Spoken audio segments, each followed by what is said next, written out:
Come here. Come on. Give me a little bastard. Hi. So, what's up with these things?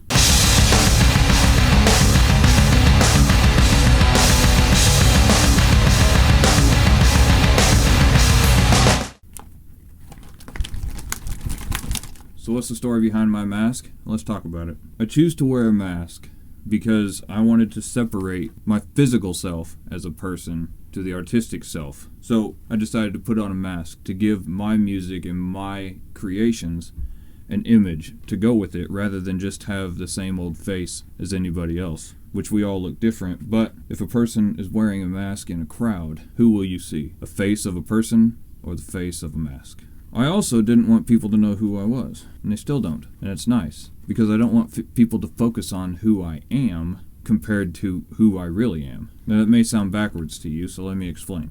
Who I really am is who you see in these videos. Who I really am is what you hear in my songs. When you listen to my music, that's who I really am. What I am is a man that wears a mask. I use a mask as a conduit of sorts to transfer, as you could say, my real self into the world, to give my creations a platform to stand on. Now, some of you have seen I have multiples of these. Come on, park. Yeah. And the first one that any of you seesaw, up and down and up and down and up and down. The first one was this one. This was dubbed S1, or Stenosis 1. This is the mask that I use in the singing videos. It came looking like this, but you can see the chin piece is missing. I did that because whenever I sing in these masks, it gets kind of muffled, and it's hard. If I really open up for a note, the masks don't open up as wide as I would like them to. So what I did was I cut the chin profile out of this mask, and then I lined it with some Sharpie and rubbed it off with a paper towel so that you didn't see the bright silicone in there. It darkened it up. And this allows me to sing into a microphone clearly and retain the image on my face. So this is S1. This is the very first mask that I got from the person who made them for me. You can see the strap's a little different. This was essentially the prototype. It ended up being my main singing mask. Now the mask I'm wearing now is dubbed S2, or Stenosis 2. It obviously has the chin part. This makes it easier for me to do quick videos like this. The mouth still moves with my mouth. Oh yeah. But I can put it on, I can put my sunglasses on, and I don't have to worry about painting my face every single time I want to do a video. It allows me to do more content, more frequent content, and not have to worry about painting the shit everywhere, and then after I do a video, go and wiping it all off. It makes things more streamlined. It's beneficial for me, beneficial for you, everybody's happy. Now you can see, some of you might know that I used to paint my eyes. That was very, very tedious and hard to get off, because it's black paint. And if you look, I don't know if this will focus, maybe if I take the light down a little bit. You can see the black paint inside the mask a little bit. It kind of dyed the mask, which that'll tell a story in the future. But I decided to hit myself in the mask. I decided to go with the sunglasses again, so you don't get damn eye infection. It's important to see. Seeing is important. If you're blind, that's important too. I have an uncle who's blind. Anyway, it allows me to put the sunglasses on, not worry about my eyes, not worry about painting my eyes. It takes less time, and I can also focus more on the video. I like the image that the sunglasses give the mask. If there's anything that I would change, it would be to get matte lensed sunglasses, because I don't necessarily enjoy the reflection. I always had to be conscious in the prior videos of the reflection in my sunglasses, because there was a big banner that hung up in this studio that had my name on it from a project that I did in the past. So that was kind of aggravating. But now that I redid the studio, I don't have to worry about any of that anymore. So why do I have, what are these? 4 more. Well, some of them are mess-ups from the creation process. Throw that one over there. Like this one, the silicone filled in the nose area. Can't wear that.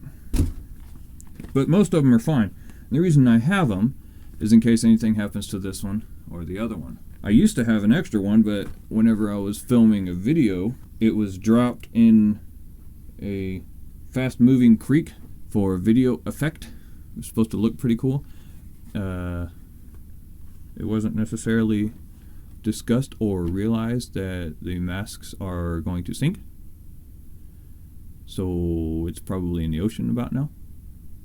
Yeah, it's gone. And I thought that was one of my messed up masks. Ended up not being. That was aggravating. But all of these are unique. And people have asked me if I sell these masks. And I don't.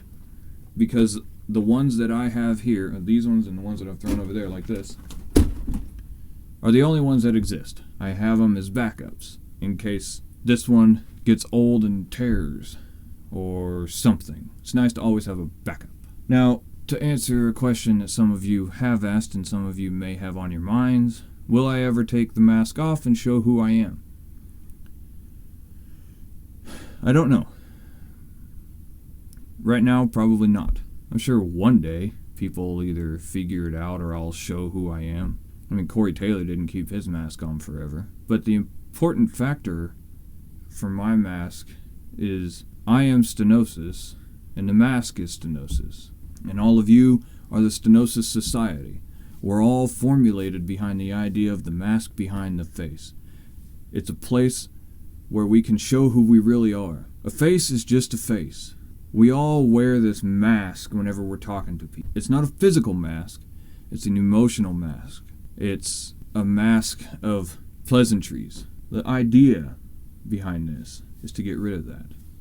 And for me, the way to go through it was to wear a physical mask and be the artist that I am now. You know me as Stenosis, and let me assure you, knowing me as Stenosis is knowing me more than those who actually know my name. And no, I'm not going to say who made the masks, and the person who made the masks won't say either. The idea is anonymity. This is who I want you to know.